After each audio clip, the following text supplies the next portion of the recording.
तो गुरुजी भी सीताराम जी के ध्यान में मस्त हैं और शिष्य भी सीताराम जी के ध्यान में, दोनों मस्त हो गए। गुरु शिष्य थे मगन, अचानक सारा दृश्य बदल गया।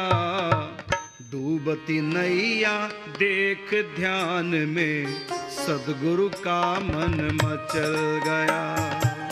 डूबती नैया देख ध्यान में, सदगुरु का मन मचल गया। उस समय नाभाजी महाराज ने देखा कि अभी अभी गुरुजी के मन में जो चल रहा था, मैं देख रहा था कि सीताराम जी हैं, गुरुजी चंद्रकला सखी बन के सीताराम जी की सेवा कर रहे हैं। लेकिन ये अभी अभी क्या हो गया, गुरुजी के मन में मैं क्या देख रहा हूं और गुरुजी क्या देख रहे हैं। गुरुजी जो मन से देखेंगे वही शिष्य देख रहा है। तो गुरुजी का मन सीताराम जी से हटकर चला गया समुद्र में। भयानक तूफान, उसमें एक नैया डगमगा रही है, बहुत सा माल उसमें भरा हुआ है। उछल उछल के बड़ी बड़ी तरंगें नौका को भर रही है, नौका डूबती जा रही है और उसमें एक व्यक्ति चिल्ला रहा है, गुरुदेव भगवान रक्षा करो, त्राहि माम पाहि माम। गुरुदेव को पुकार रहा है। फिर अग्रदेवाचार्य जी मन में विचार करने लगे कि मेरा मन सीताराम जी की सेवा में था, इस समुद्र में डूबता जहाज, ये क्या रहस्य है, क्यों मेरा मन चला गया डूबते जहाज में, समुद्र में। फिर वहां से मन हटाकर लगे सीताराम जी के ध्यान में लगाने, लेकिन सीताराम जी में मन लगे नहीं रहा। बार बार कोशिश की, फिर से ध्यान लगे सिया राम का। फिर भी डूबती नैया दिखे, रहा न मन कुछ काम का। फिर भी डूबती नैया दिखे, रहा न मन कुछ काम का। बार बार मन को हटाएं, लेकिन मन हट ही नहीं रहा, उस डूबती नौका को देखता है बार बार। जैसे आप लोग ध्यान करते हैं तो संसार दिखने लगता है, संसार में मन भटकता है। आज गुरुदेव भगवान का ही मन लगा भटकने, बार बार नौका में जा रहा है, बार बार समुद्र में जा रहा है। इधर ये पंखा करते करते ये भी पढ़ रहे हैं गुरुजी के मन को कि गुरुजी का मन क्या करने लगा। अभी तो सीताराम जी को फूलों से सजा रहे थे और अचानक गुरुजी का मन समुद्र में पहुंच गया, क्या कारण है।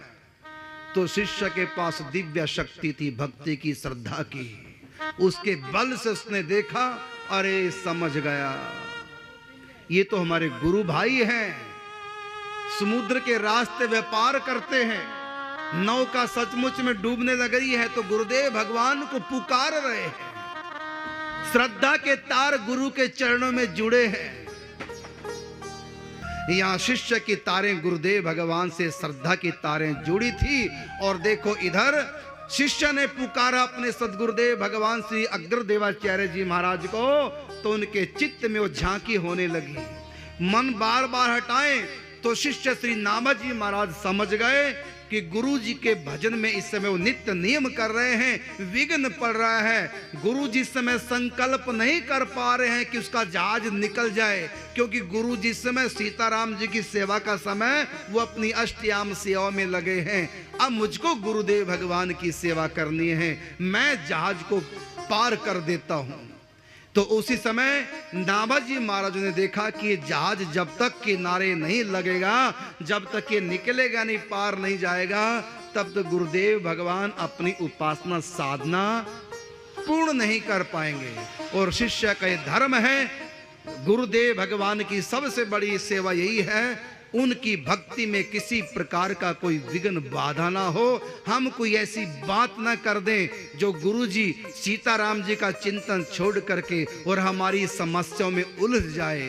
तो सद शिष्य को चाहिए वो गुरु को अपनी प्रॉब्लम ना बताए, क्योंकि वो भगवान के भजन चिंतन में लगे हैं और तुम उनका चिंतन छुड़ा करके अपनी फिक्रों में, अपने चिंतन में उनको डाल देते हैं। उससे उनका समय बहुत कीमती है, वो व्यर्थ चला जाता है। क्यों जाकर गुरुदेव भगवान के पास उनका मन संसार में भटकाते हो? तुम्हारा मन तो संसार में भटकता ही है, तुम जाकर के अपनी समस्या बता करके गुरुदेव के मन को भी संसार में भटका देते हो।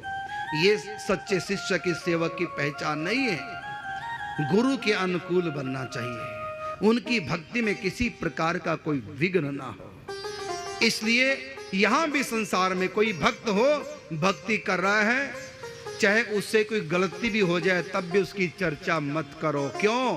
क्योंकि भक्त अभी कच्चा है, अभी भक्ति में, ध्यान में, चिंतन में प्रवेश करने का अभ्यास कर रहा है। यदि तुमने उसके प्रतिकूल कोई बात कह दी और जब उस भक्त को सुनेगी तो बेचारे का मन चंचल हो जाएगा, राग द्वेष से उसका मन भर जाएगा, उसके मन में खिन्नता आ जाएगी कि देखो मेरी ये चर्चा कर रहे हैं गलत।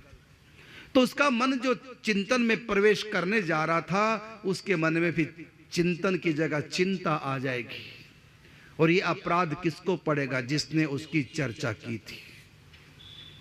इसलिए जो भक्ति करता है, चाहे वो सच्चा संत साधक है, चाहे वो कच्चा साधक है, उसकी चर्चा ऐसी नहीं करनी चाहिए जिसको कि उसको सुने वो और उसका चित्त चंचल हो जाए। यहां नाभाजी महाराज ने अपनी भक्ति की शक्ति का सदुपयोग करते हुए गुरु सेवा में कोई विघ्न ना पड़े इसलिए संकल्प कर लिया।